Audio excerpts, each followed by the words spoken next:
Hello and welcome back to my channel. On today's video, we're going to talk about a fragrance from the house of Dior.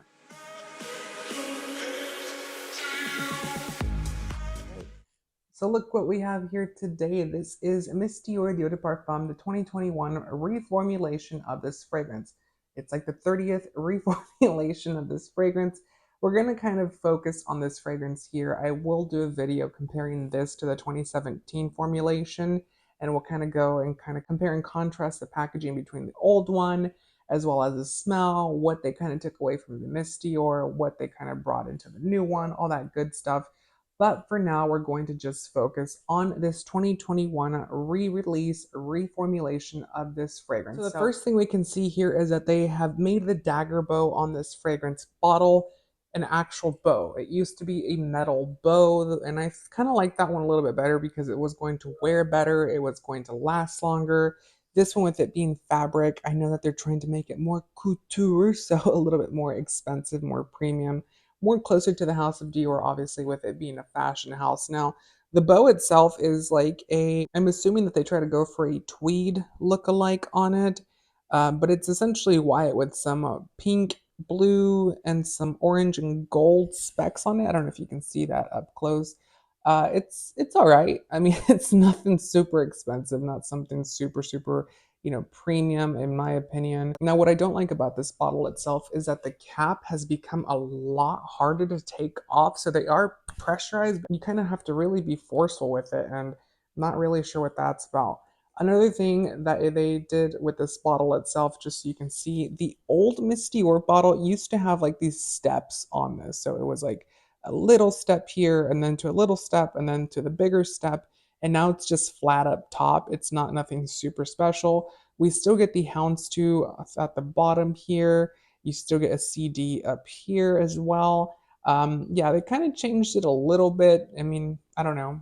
Do you like it? Do you not like it? Let me know down in the comments if you do and if you don't. But what they did very different with this fragrance was change the scent 100%. So the scent is no longer anything what it used to be. So for the top notes, they made this fragrance peony, iris, and lily of the valley.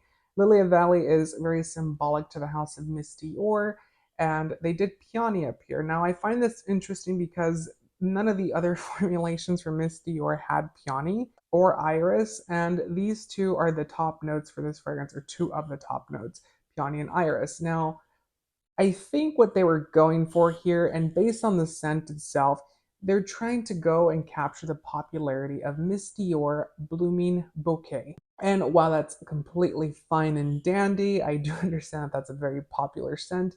It sells like hotcakes. It's a very floral, fresh, musky, peony fragrance. Obviously, it's going to be very young and bright, and they kind of wanted to go for that same vibe here, in my opinion. And they succeeded, of course. In the middle notes, we're going to get Rose Centifolia, which is going to be a little less intense than what the grass rose on the other one was. But in my opinion, it's a little bit more of a watered down rose. It is nice. It's more like rose water instead of a rose essence.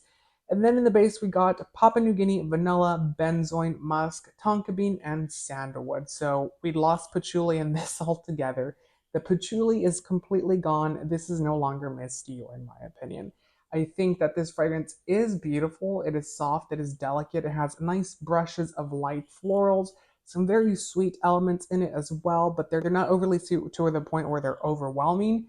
And we get, like I said, those very nice lighter touches and lighter elements in this fragrance. It's very well blended, very well balanced. It's going to be a likable scent.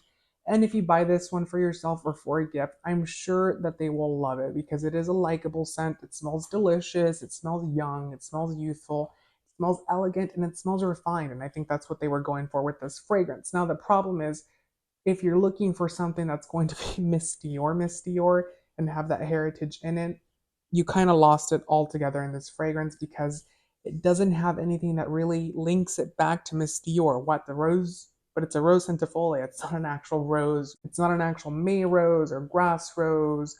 It's just a rose centifolia, which is very different. And I mean, we kind of lost any other note that really brought it together with the original Miss Dior, unfortunately. But it is a nice scent, in my opinion. It's going to wear very nicely. If you are anywhere from the age of 35 on younger, you're probably going to like this scent. It's probably going to sell a lot for the younger generations. It's going to be very popular. It's girly, it's feminine, bright, it's happy. It's essentially love in a bottle, and that's what Mr. Dior set out to make with Miss Dior. So I can see where that kind of links this fragrance to the other ones, but again, we lose the essence of the smell of the other fragrances. It doesn't really have a lot of character, unfortunately, but again, it does smell delicious. I do think you'll like it. I do think you'll be happy with your purchase. Now, really quickly on price points. So they kind of went crazy just like Chanel with prices. So in my hands, I have the 100 ml or 3.4 fluid ounce bottle. This is 165 US dollars. Yeah, this is their mainstream perfume line, you guys. So this is not their private range. This is not going to be La Collection Privée or their L'Extrait or their Pure Parfums. This is their mainstream fragrance line, and it's $165 for this size. It's a lot of money. Then if you decide to go for the 50 ml or 1.7 ounce bottle, it's going to run you $135.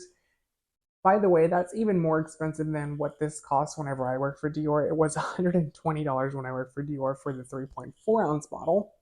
So that's just bonkers. You're talking about like 5 years ago, which is not that long, and it's almost doubled in price at this point.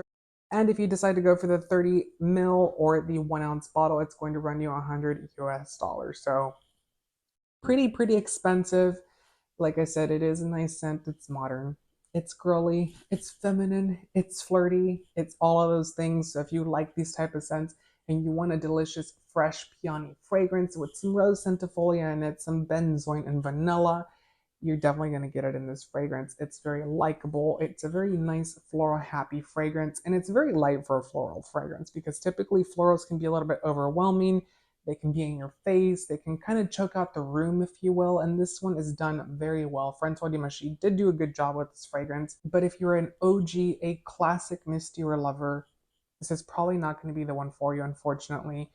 I would definitely say to go and check out the other formulations. If you can find a 2012, a Eau Parfum, or even the original one, then definitely check those out because you're not going to get Miss Dior's DNA in this fragrance anymore. So let me know down in the comments what you guys' thoughts on this fragrance are down below. Also, make sure to give the video a thumbs up and consider subscribing for more fragrance related content.